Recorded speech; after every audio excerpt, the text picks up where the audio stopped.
Hello friends, welcome to our channel. நாம இப்ப கேட்க போற கதையோட பெயர் குளிர் தென்றலும் கடும் வெப்பமாய். கதையின் குரலாக நான் உங்கள் ஸ்ரீ. வாங்க கதைக்குள்ள போகலாம். குளிர் தென்றலும் கடும் வெப்பமாய். அத்தியாயம் 2. யாரை தன் வாழ்நாளில் திரும்ப பார்க்க கூடாது என்று இருந்தானோ அவளை தன் அண்ணன் திருமணத்தில் பார்க்கிறான். இவளுக்கும் அன்னிக்கும் என்ன சம்பந்தம்? இவ ஏன் அன்னி கூடவே இருக்கிறா? ஒருவேளை உறவு பொண்ணோ? சட்டென்று மூளையில் மின்னல் மின்னியது. அண்ணியின் தங்கை. ஆனால் அன்னிக்கும் இவளுக்கும் வேறு வேறு ஜாடை உள்ளதே. அது மட்டும் இல்லாமல் அண்ணியின் தங்கை பெயர் ஏதோ பிரீத்தின்னு சொன்னதாக ஞாபகம். குழம்பி தவித்தான். ஆனால் குழப்பத்திற்கு காரணமானவள் இன்னும் தலை நிமிர்ந்து அவனை பார்க்கவே இல்லை. ஹரிஷுக்கு மண்டை வெடித்து விடும் போல் இருந்தது. ஒருவேளை இவள் அண்ணியின் தங்கை இல்லையோ? அண்ணியின் தங்கையா இருந்திருந்தால் ஏன் இப்படி வரப்போகிறாள்?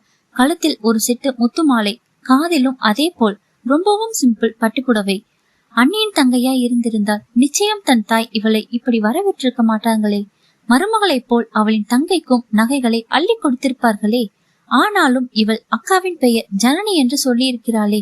ஒருவேளை உடன் பிறந்த தங்கை இல்லையோ? இதை பற்றி தெரிந்து கொள்ளாமல் மூளை வேலை செய்யாது. அண்ணியிடம் பேசுவது போல் போய் தெரிந்து கொள்ள வேண்டியதுதான். ஆனால் ஒன்றை மறந்தான் அவன். அண்ணியுடைய பெயர் மது ஜனனி. ஹாய் அண்ணி, தேவத மாதிரி இருக்கீங்க என்று கூறியவனை நிமிர்ந்து பார்த்தவள் கண்களை இமைக்க கூட மறந்து நின்றாள் பிருத்விகா. பிருத்விகா மனதிற்குள், இவரா? இவர் எப்படி இங்க? அக்காவை எதுக்கு அண்ணின்னு சொல்றாங்க? ஒருவேளை பிரணேஷ் மாமாவுக்கு உறவினரா? ஐயோ, என்ன சொல்ல போறாரோ என்று எண்ணிக்கொண்டிருக்கும் போதே, தேங்க்ஸ் குழந்தனாரே ஐஸ் வச்சதுக்கு என்றாள் மது. பிருத்விகா மனதிற்குள், என்னது கொழுந்தனாரா? அப்போ மாமாவோட தம்பி இவர்தானா? ஐயோ, மாமாவுக்கு ஒரு தம்பி இருக்காருன்னு தெரியும். ஆனா அது இவர்னு தெரிஞ்சுக்காம விட்டுட்டோமே. முன்னாடியே இவரோட குடும்பத்தை பத்தி அவ்வளவா தெரிஞ்சுக்கிட்டது இல்ல. இவருடைய சொந்த ஊர் ஊட்டின்னு தெரியும். இவருக்கு அம்மா அண்ணா இருக்காங்கன்னு தெரியும். பட் அவங்கள போட்டோல கூட பார்த்தது இல்ல. குறைஞ்சபட்சம் அவங்க பெயரையாவது தெரிஞ்சு வச்சிருக்கலாம். இப்படியே யாராவது இருப்பாங்களா? அப்படியே பெயர் தெரிஞ்சு வச்சிருந்தாலும் இவங்கதான் இவரோட அண்ணன் எப்படி தெரிஞ்சுக்க முடியும்? எதையுமே செய்யாத தன் மடத்தனத்தை எண்ணி நொந்தவாறு நின்றிருந்தாள் பிருத்விகா. அதற்குள் ஹரிஸ் மதுவிடம், ஐயோ அண்ணி, உண்மையாலும் தான் சொல்றேன், அங்க பாருங்க அண்ணா லிட்டரா சொல்லு விடுறான் என்றான் பிருத்விகாவை பார்த்தவாறே. ஹே, என் புருஷனை பத்தி என்கிட்டயே ஓட்டுறீங்களா? என்ன அண்ணி திடீர்னு கட்சி மாறிடுறீங்க? ஓகே, ஆனா அவர் இருக்கும்போது மட்டும்தான் உன் கட்சி, அவர் பக்கத்துல இல்லைன்னா அவர் கட்சி. டீல் ஓகேவா? டீல் அண்ணி. அண்ணி, இவங்க யாரு என்று பிருத்விகாவை கை காட்டினான். Oh sorry, she is my sister Preethi. Preethi? கண்கள் இடுக்கி அவளை பார்த்து கேட்டான். என்ன வீட்டுல பிரீத்தின்னு கூப்பிடுவாங்க. என்னோட முழு பெயர் பிருத்விகா என்றால் உள்ளே சென்ற நடுங்கிய குரலில். ஹரிஷுக்கு கோபத்தில் கண் சிவந்து அவள் மேல் கொலை வெறி வந்தது. அண்ணியை மனதில் கொண்டு அவளிடமிருந்து கண்களை திருப்பினான். சரி அண்ணி, நான் போய் அண்ணா கூட இருக்கேன் என்றவாறு அந்த இடத்தை விட்டு நகர்ந்தான், அவளுக்கு தன்னை அறிமுகப்படுத்த வாய்ப்பே தராமல். பிருத்விகாவிற்கு இதயத்தில் யாரோ ஊசி வைத்து குத்துவது போல் இருந்தது. முழுதாக 2.5 ஆண்டுகளாகியும் இன்னும் அதே வலி. அதை காட்டிலும் செத்திருக்கலாமோ? ஒருவேளை செத்திருந்தால் அக்கா தாங்கி இருப்பாளா? தன்மேல் உயிரை வைத்து விட்டாளே.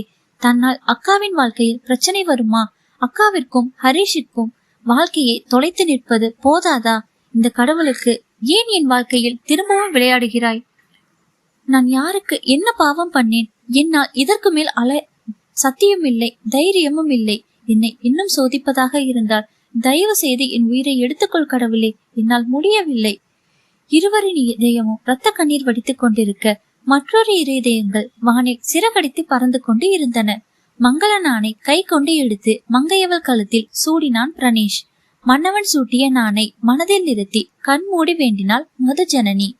வாழ்க்கை பயணத்தில் இணைந்த இந்த 2 உள்ளங்களும் தங்கள் வாழ்க்கை பயணத்தை சேர்ந்து தொடர்வார்களா? வாழ்க்கையை இழந்து தவிக்கும் 2 உள்ளங்களும் வாழ்க்கை பயணத்தில் சேருவார்களா? அந்த திருமண நிகழ்ச்சி இனிதே முடிய மாலை வரவேற்புக்கு தயாராகினர் மணமக்கள். வானுலக தேவதையை அழைத்து வந்தது போல் இருந்தால் மது ஜனனி. அவளுக்கு ஏற்ற ஆண்மையும் கம்பீரமும் சேர்த்து அருகில் இருந்தான் பிரணேஷ். பிரணேஷுக்கு சற்றும் குறையாத அதே கம்பீரத்துடன் அவனுக்கு அருகில் நின்றிருந்தான் ஹரிஷ். மணப்பெண்ணிற்கு அருகில் யாரும் இல்லாததை கண்ட வளர்மதி பிருத்விகாவை அழைத்து மதுவின் அருகில் நிக்க சொன்னார். பிரீத்தி, என்னங்க அத்தை, நீ போய் உன் அக்கா பக்கத்துல நில்லுமா. அவளும் மேடை ஏறி அக்கா அருகில் சென்று நின்றாள். பிரணீஷ் மது ஜோடியே கண்ணை கவரும் வகையில் இருக்கையில் அவர்கள் அருகில் இருந்த ஹரிஷ் பிருத்விகா ஜோடி அனைவரின் கண்களையும் நிறைத்தது. மதுவின் அழகு அமைதியின் அழகு, ஆனால் பிருத்விகா ஆளை அசர வைக்கும் அழகு, பார்ப்பவர்களை ஒரு நிமிடம் தன்களையே மறக்க செய்யும் அழகு. அவள் டார்க் வயலட் கலரில் அங்கங்கே இளம் பச்சை நிற சிறு சிறு பூக்கள் கொடியோடு இணைந்த மாதிரி இருந்த டிசைனர் புடவையில் தங்கத்தில் செய்த இளம் பச்சை கற்கள் பதித்த கழுத்தணி, காதணி, வளையல், மோதிரம் என செட்டாக அணிந்து கால்களில் கொலுசு சினுங்க மேடை ஏறி வந்தவளை பார்த்து தன் உலகம் மறந்தான் ஹரிஷ். ஒரே கணம்தான், மறுவினாடி இந்த அழகினால் அவன் அடைந்த துன்பம் நினைவிற்கு வந்து அவனை சுட்டிருப்பது போல் பார்த்தான். இரு ஜோடிகளின் அழகு அனைவரின் கண்களுக்கு விருந்தாக ஒரு ஜோடி கண்கள் வெறுப்பை உமிழ்ந்தது. அந்த கண்களுக்கு சொந்தக்காரியான கீதா மேடை ஏறி வந்தாள். வந்தவள் பெண்கள் அருகே செல்லாமல் ஆண்கள் இருவரிடமும் சென்றாள். அத்தா, ஹாப்பி மேரிட் லைஃப் என்றவாறே கை குலுக்கினாள் கீதா.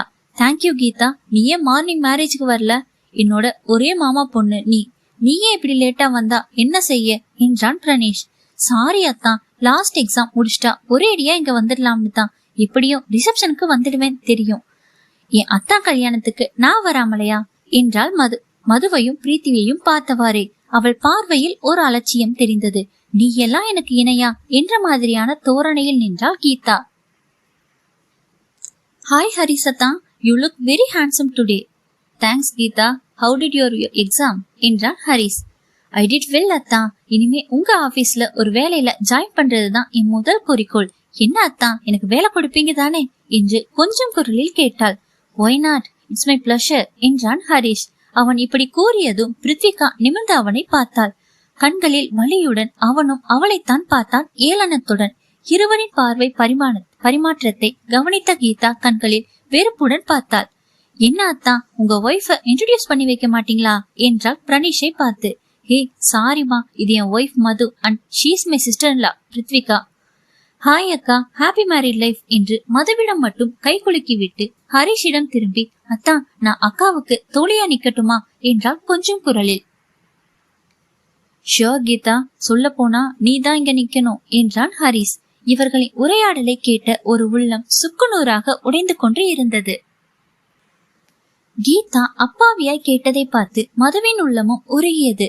தன் தங்கை என்று கூட நினைக்காமல், பிரீத்தி நீ போய் மத்த வேலைகளை பாரு, கீதா என் கூட இருக்கட்டும் என்றாள் மது. சரி அக்கா, நான் போறேன் என்றால் ஹரிஷை பார்த்தவாறே. அவள் கண்களில் கண்ட அடிப்பட்ட வழியை பார்த்த ஹரிஷுக்கு தன் மேலேயே கோபம் வந்தது. ஏண்டி என் கண் முன்னாடி வந்து என்னையும் சேர்த்து கொள்ற என்று மனதிற்குள் அவளை திட்டினான். அவள் சென்ற பின் அவனுக்கும் அங்கே முள்மேல் நிற்பது போல் இருந்தது. ஒரு வழியாய் அவனுடைய நண்பனும் பெங்களூர் பிரான்ச்சின் மேனேஜருமான அஸ்வத் அங்கே வந்தான். மேடையில் இருந்து அஸ்வத் இறங்கும் போது அவனும் கூடவே இறங்கி சென்று விட்டான். அஸ்வத்துடன் பேசிக்கொண்டே வந்தவனுக்கு அங்கே செடிகளின் மறைவில் வானத்தை வெறித்து கொண்டிருந்த பிருத்விகாவை கண்டு மனம் வலித்தது. அதுவும் அவள் கண்களில் கண்ணீரை கண்டதும் உடைந்தான். ஹரிஷின் பார்வையை தொடர்ந்த அஸ்வத் அங்கே பிருத்விகாவை பார்த்து, ஹே அது பிரீத்வி தானே, அவ எப்படி இங்க?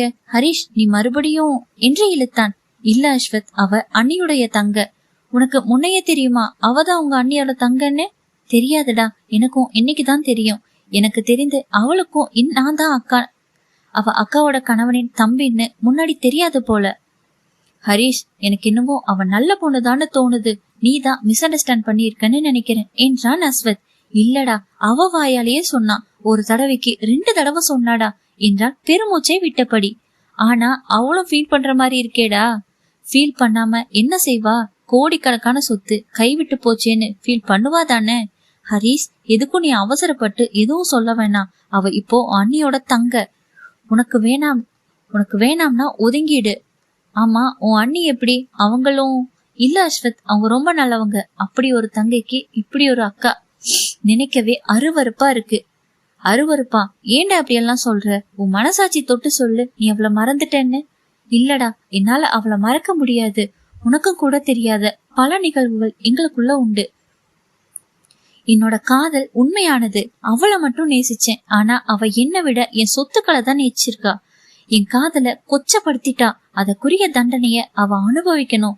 அவளை காதலிச்ச பாவத்துக்கு தண்டனைய நானும் அனுபவிச்சுட்டேன். இனியும் அவளை சும்மா விட மாட்டேன். அவளை மறக்கவும் மாட்டேன். எனக்கு ஏற்பட்ட வழி மாதிரி 100 மடங்கு வழிய அவளுக்கு தருவேன். அதற்கு கடவுள் கொடுத்த சந்தர்ப்பமா இத நினைக்கிறேன். இந்த ஹரிஷ் யாருன்னு அவளுக்கு புரிய வைப்பேன். ஹரிஷின் கண்கள் தீயின் ஜுவாலையை கொண்டது. இல்ல ஹரிஷ், நீ செய்யறது தப்பு. அவ உன் அண்ணியோட தங்கச்சி. அவளுக்கு ஒண்ணுன்னா உன் அண்ணியோட மனமும் துன்புறும். உன் அண்ணிக்கு ஏதாவுன்னா உன் அண்ணனுக்கு தான் கஷ்டம். அவங்களோட வாழ்க்கையும் இதுல அடங்கி இருக்கு. யோசிக்காம எதுவும் செய்யாத. அண்ணி அவங்களே அவளை வெறுப்பாங்க. ஹரிஷ், நீ செய்யறதுல எனக்கு விருப்பம் இல்ல. உன் நல விரும்பியா இத சொல்றேன் கேளு. அவளுக்கு ஏதாவதுன்னா நீயும் தான் கஷ்டப்படுவ. இந்த மாதிரி ஒருத்திய காதலிச்சதுக்கு எனக்கும் தண்டனை வேண்டாமா? அந்த வழியா எனக்குரிய தண்டனைய ஏத்துக்கிறேன்.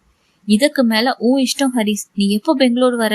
இல்ல அஸ்வத், என்னோட எல்லா அபிஷியல் ஒர்க்கும் கொஞ்ச நாள் நீ பாத்துக்கோ. I will be in touch. நான் கொஞ்ச நாள் பர்சனல் ஒர்க்க பாக்க போறேன். ஓகேடா, நான் கிளம்புறேன். பாய். பாய்டா. I will call you later. நண்பனை வழியனுப்பி விட்டு பிருத்விகாவிடம் சென்றான். இன்னும் எந்த பணக்காரன் கிடைப்பான்னு யோசிச்சுட்டு இருக்கியா என்றான் அவன் அருகில் சென்று. மிக அருகில் கேட்ட குரலை கண்டு ஒரு நிமிடம் தருமாறினாள். ஹரிஷை பார்த்ததும் உள்ளே செல்ல நகர்ந்தாள். ஆனால் அவள் கையை அழுந்த பிடித்து அருகில் இருந்தான் ஹரிஷ். என்ன திமிராடி? நான் பேசிட்டு இருக்கும் போதே மதிக்காம போறா. அவள் கைகளை திருப்பி முறுக்கினாள். வழியில் அவள் கண்களில் இருந்து கண்ணீர் வேகமாக வழிந்தது. வழியில் மெதுவாக விசும்பினாள்.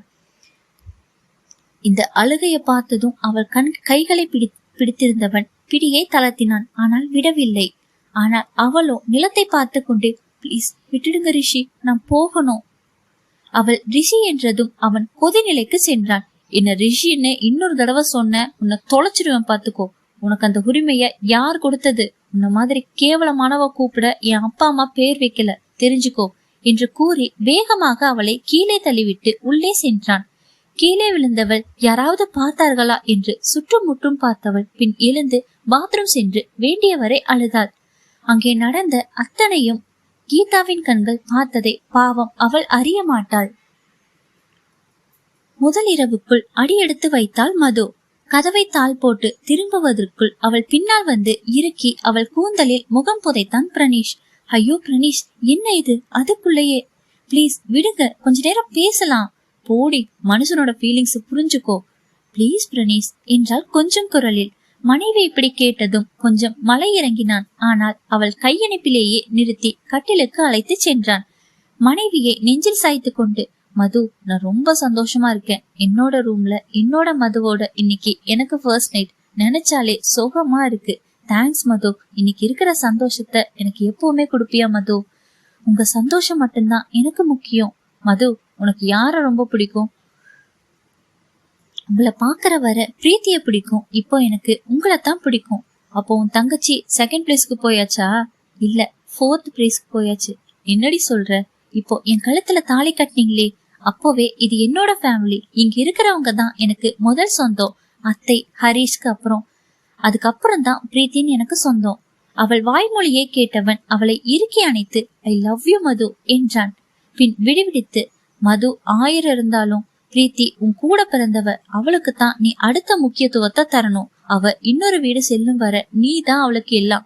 நீயே அவளை 3ஆம் மனுஷியா நினைச்சது தவறு. இனிமே அவளும் இந்த வீட்டுல ஒருத்தி தான் என்றான் பிரணீஷ். நீங்க இப்படி நினைக்கும் போது அவளை பற்றிய கவலை எனக்கு இல்லைங்க. எனக்கு தெரியும், நீங்க அவளையும் ஒரு தங்க மாதிரி நினைப்பீங்க என்றாள் மது. மது, எனக்கு ஒரு தங்க இல்ல, 2. கீதாவும் எனக்கு தங்க மாதிரி தான். 10 வருஷத்துக்கு முன்னாடி அப்பா இருந்தப்போ எனக்கு 22 வயசு. படிச்சிட்டு இருக்கேன். அப்போ பிசினஸ பத்தி கொஞ்சம் தெரியும். ஆனா தனியா நிர்வகிக்கும் அளவு தைரியம் இல்ல. அப்போ மாமா தான் எல்லாத்தையும் பாத்துக்கிட்டார். மாமாவும் கீதாவும் இங்கேயே வந்து தங்கி இருந்தாங்க. கிட்டத்தட்ட 5 வருஷமா மாமா தான் எல்லா தொழிலையும் பாத்துக்கிட்டாரு. எனக்கும் ஹரிஷுக்கும் அவர் மேல நிறைய மரியாதை உண்டு. 2 வருஷத்துக்கு முன்னாடி ஒரு ஆக்சிடென்ட்ல இறந்துட்டாரு. மாமாக்கு கீதா இந்த வீட்டு மருமகளா வரணும்னு ஒரு ஆசை இருக்கு. என்கிட்ட கேட்டப்போ கீதா எனக்கு ஒரு தங்க மாதிரின்னு சொல்லிட்டேன். ஹரிஷ் கிட்ட கேட்க சொன்னேன். அவரும் ஹரிஷ் கிட்ட கேட்டுட்டு வரேன்னு சொல்லி பெங்களூரு போனார். அங்கிருந்து திரும்பும் போதுதான் மலை சரிவுல இருந்து கால் தடுமாறி கீழே விழுந்துட்டாரு. ஆனா ஹரிஷ் இதுக்கு என்ன சொன்னான்னு தெரியல. மாமா சந்தோஷமா தான் என்கிட்ட போன்ல பேசினார். நம்ம ஹரிஷ் அவரோட டெத்துக்கு வந்துட்டு யூஎஸ் போனவன் தான். இப்போ நம்ம கல்யாணத்துக்கு தான் வந்து இருக்கான். எனக்கும் மாமாவோட ஆசை நிறைவேறணும்னு தான் இருக்கு. கொஞ்ச நாள் போனதும் நானே ஹரிஷ் கீதா கல்யாணத்தை பத்தி ஹரிஷ் கிட்ட பேசலாம்னு இருக்கேன். ஆனா கீதா உன் அளவுக்கு அழகில்ல, பொறுமையும் இல்ல, சட்டுன்னு கோபப்படுவா. இருந்தாலும் மாமா ஆசைக்காக அவளுக்கும் ஹரிஷ்க்கும் கல்யாணம் நடக்கணும்னு நினைக்கிற மது என்றான் அவள் விரல்களை எண்ணியவாறே. நடக்கும் பிரணேஷ். நடந்தா சந்தோஷம். அப்படியே பிரீத்திக்கும் நல்லதொரு வாழ்க்கையை அமைச்சு கொடுக்கணும். 2 பெரிய கடமைகள் என் கண்ணு முன்னே இருக்கு. அதை விட பெரிய கடமை இப்போ உள்ளது. நான் அதை நிறைவேற்ற வேணுமா என்றான் அவள் முகத்தை நோக்கி குனிந்தவாறே.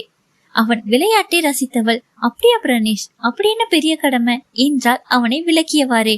ஹே போதுண்டி, படுத்தாத, பக்கத்துல வா என்று அழைத்தான் தாபத்துடன். அவன் அழைப்பை புரிந்து அவனுக்கு வளைந்து கொடுத்தாள். இனிய இல்லறம் ஒன்று அங்கே உதயமானது. காலையில் புதுமண தம்பதிகள் இருவரும் அவர்களின் சில்மிசங்களை முடித்து கீழே காலை உணவுக்காக இறங்கி வந்தனர்.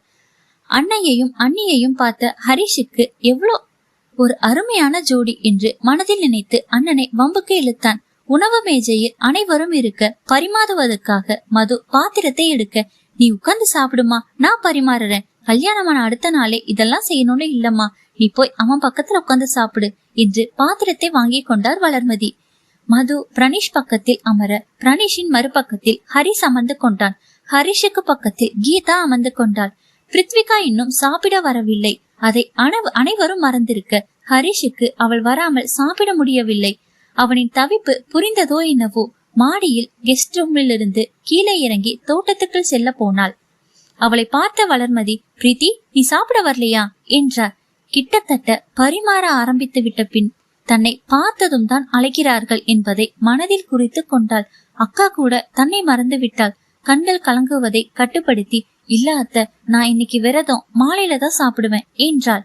தங்கை விரதம் என்று சொன்னதும் தான் மதுவிற்கு அவள் செய்த தவறு உரைத்தது. அவள் தான் கடந்த சில வருடங்களாக கோவில் விரதம் இதையெல்லாம் விளக்கியது ஞாபகத்திற்கு வந்தது. அவள் இன்னும் இந்த வீட்டில் பொருந்தவில்லை, யாரும் அழைக்காமல் எப்படி வருவது என்று நினைத்திருப்பாள். அவளுக்குத்தான் சுயமரியாதை அதிகம் என்று தெரிந்தும் அவளை மறந்து சாப்பிட அமர்ந்ததை சங்கடத்தை ஏற்படுத்தியது. மதுவின் மனநிலை இப்படி யோசிக்க ஹரிஷ் தன்னால் தான் சாப்பிட வராமல் இருக்கிறாள் என்று மனதை வருத்தி கொண்டான். அவனுக்கு தெரிந்து அவள் பசியை பொறுக்க மாட்டாள். கொஞ்ச நேரம் ஆனாலே, பசிக்குது ரிஷி என்று குழந்தை மாதிரி கேட்கும் குரல் அவன் காதில் கேட்டது. ஆனால் கீதாவோ பிரீத்தியின் மனதை இன்னும் வருத்த வேண்டும் என்று எண்ணி, நீ சாப்பிடலன்னா பரவாயில்ல பிரீத்தி, வந்து எங்களுக்கு பரிமாறு, அத்தையாவது எங்க கூட உட்கார்ந்து சாப்பிடட்டும் என்றாள். கடைசியில் ஒரு வேலைக்காரியின் நிலை என்று எண்ணி, சரி நான் பரிமாறுறேன், நீங்க உட்காருங்க அத்தை என்று கூறி அவர் கையில் இருந்து பாத்திரத்தை வாங்கி கொண்டாள். நேற்று இரவு ஹரிஷ் கையை முறுக்கியது வேறு, வலி உயிர் போனது அவளுக்கு. கையை அசைக்க கூட முடியவில்லை. அனைவருக்கும் பரிமாறிக்கொண்டே வந்தாள். உடம்பின் வலி, மனதின் வலி இரண்டும் சேர்ந்து கண்களில் கண்ணீர் நிறைந்தது. ஹரிஷுக்கு பரிமாறும் போது ஒரு சொட்டு கண்ணீர் அவன் கை மேல் விழுந்தது. ஆனால் அவள் அதை கவனிக்க முடியாதபடி கண்கள் கண்ணீர் மறைத்தது. ஹரிஷுக்கு அவள் நிலை தெளிவாக தெரிந்தது. ரொம்ப கஷ்டப்படுறா. அவனும் சாப்பிடாமல் அழுந்து கொண்டே இருந்தான். உள்ளம் பதறியது ஹரிஷுக்கு. சாப்பிடேண்டி, நீ சாப்பிடலன்னா எனக்கு ஒரு வாய் கூட இறங்காது என்று மனதிற்குள் அவளிடம் பேசிக்கொண்டே இருந்தான். மற்றவர்களை விடு, இந்த அன்னிக்கு கூடவா மறந்து போச்சு. தன்னுடைய தங்கை தன்னை விட்டா அவளுக்கு யாரும் இல்லைன்னு தெரியாதா? அவளை விட்டுட்டு வந்து சாப்பிட உட்கார்ந்திருக்காங்க என்று மதுவையும் மனதிற்குள் திட்டிக் கொண்டான். பிருத்விகாவோ ஹரிஷை தாண்டி பிரணீஷுக்கு பரிமாற போகையில் கண்ணீர் கண்களை மறைக்க கை ஹரிஷ் அமர்ந்திருந்த நாற்காலியின் முட்டியில் இடித்து, ஏற்கனவே வலியில் இருந்த கை இப்போது உயிர் போகும் அளவிற்கு வலித்தது. வலியின் மிகுதியால் சூடான சாம்பார் பாத்திரம் கை நழுவி பிரணீஷின் கைகளில் கொட்டியது. கொதிக்கும் சாம்பார் கையில் கொட்டியதும் அம்மா என்று பிரணீஷ் அலற, பிரீத்திக்கோ எதுவும் புரியாமல் நிற்க, மற்ற அனைவரும் பதற, மறு வினாடி பிரீத்தியின் கன்னத்தை பதம் பார்த்தது மதுவின் கை. மது உணவுண்ட கையோடு பிரீத்தியின் கன்னத்தில் அரைந்திருந்தாள். கூடவே, இது கூட உனக்கு ஒழுங்கா பண்ண முடியாத பிரீத்தி, பாரு அவரோட கை வெந்து போச்சு என்று கணவனின் கையை பார்த்து கொண்டே கணீர் குரலில் பேசினார். ஒரு நிமிடம் அனைவரும் அதிர ஹரிஷுக்கு கோபம் தலைக்கு ஏறி அண்ணி என்று கத்தினான். தொடரும். என்ன நண்பர்களே, கதை பிடிச்சிருக்கா? கதை உங்களுக்கு பிடிச்சிருந்துச்சுன்னா லைக் பண்ணுங்க, கமெண்ட் பண்ணுங்க, ஷேர் பண்ணுங்க. மறக்காம நம்ம சேனலை சப்ஸ்கிரைப் பண்ணுங்க. மீண்டும் அடுத்த அத்தியாயத்தில் சந்திப்போம். அதுவரை உங்களிடமிருந்து விடைபெறுவது நான் உங்கள் ஸ்ரீ. நன்றி, வணக்கம்.